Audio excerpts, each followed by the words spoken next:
তো আমার মনে হয় যে আমাদের সংবিধানে ফ্রিডম অফ স্পিচটা ওয়েল প্রোটেক্টেড।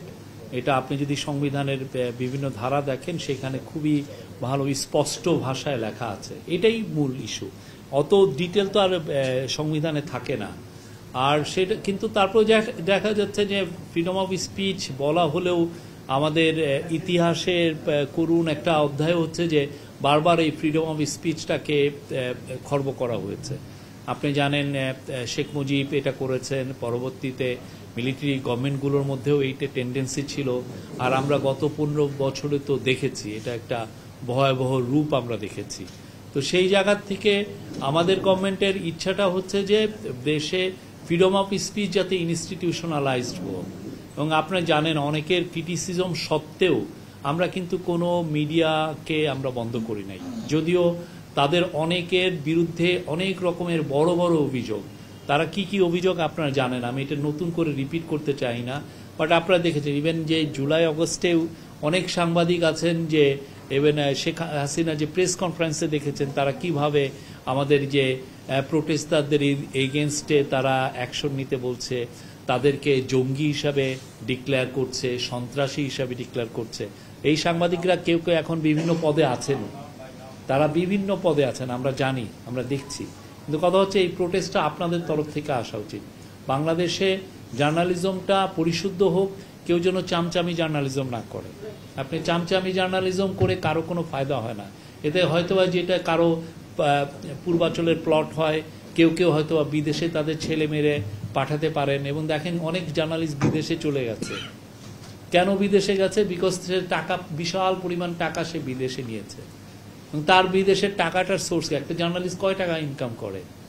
আমি তো অনেক অনেক টাকা ইনকাম করতাম, কিন্তু তারপরেও তো দেখা যায় যে বেশি সেভিংস তো হয় না। তো অনেকে 300-400 কোটি টাকা বানিয়েছেন, এবং যাদের অ্যাকাউন্টসে যে নিউজগুলো আমরা দেখি যে অনেকগুলো টাকা।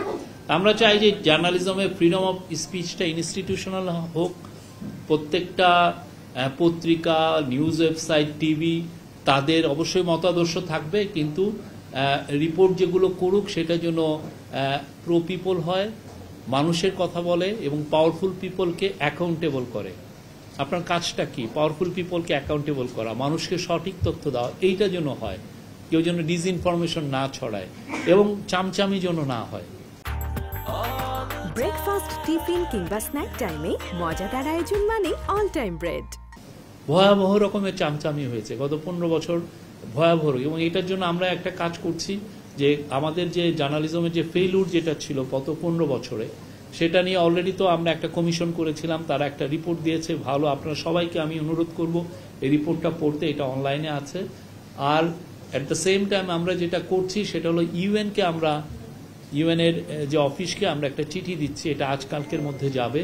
চিঠিতে আমরা বলছি যে তারা যেন একটা ইন্ডিপেন্ডেন্ট এক্সপার্ট নিয়ে এসে বাংলাদেশের জার্নালিজম কিভাবে ফেইলুর হয়েছে গত 15 বছর, হাসিনার 15 বছর, কিভাবে জার্নালিস্টরা সত্যিকার অর্থে মানুষজনকে জঙ্গি ট্যাগ করে তাকে কিলিংয়ের বৈধতা দিয়েছে অনেকে, আছে না?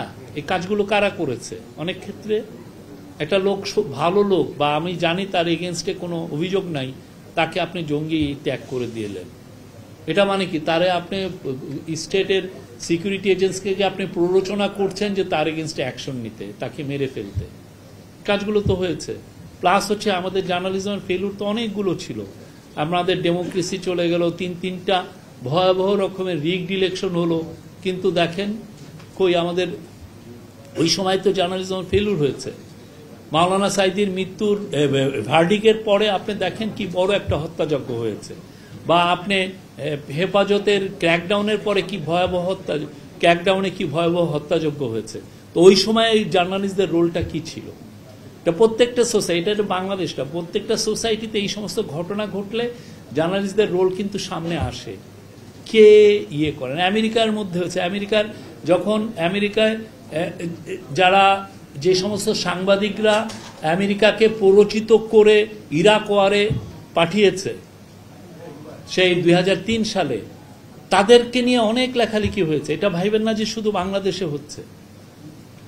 যারা যারা এই কাজ, অনেকে জব হারিয়েছেন। জুডিথ মিলার নামে একজন মহিলা, উনি জব হারিয়ে নিউ ইয়র্ক টাইমসে ছিলেন, শি লস্ট হার জব। এটা শুধু বাংলাদেশে হচ্ছে তা না, কারণ তারা একটা মানে ফেইরি টেল বলেছে, রূপকথা বলেছে যে ইরাকে উইপেন্স অফ ম্যাস ডিস্ট্রাকশন আছে, এবং এইটা উইপেন্স অফ ম্যাস ডিস্ট্রাকশন আছে বলে ইউএস গভর্নমেন্টকে পরিচিত করেছে ইরাকে আক্রমণে। কি হলো শেষে? 1 মিলিয়ন লোক মারা গেছে এবং উইপেন্স অফ ম্যাস ডিস্ট্রাকশন নাই। তো তাদের ফেইলুরটা তো তারা তাদের সোসাইটিতে এটা নিয়ে ডিবেট হয়েছে, আপনি পারলে গুগল করে দেখেন।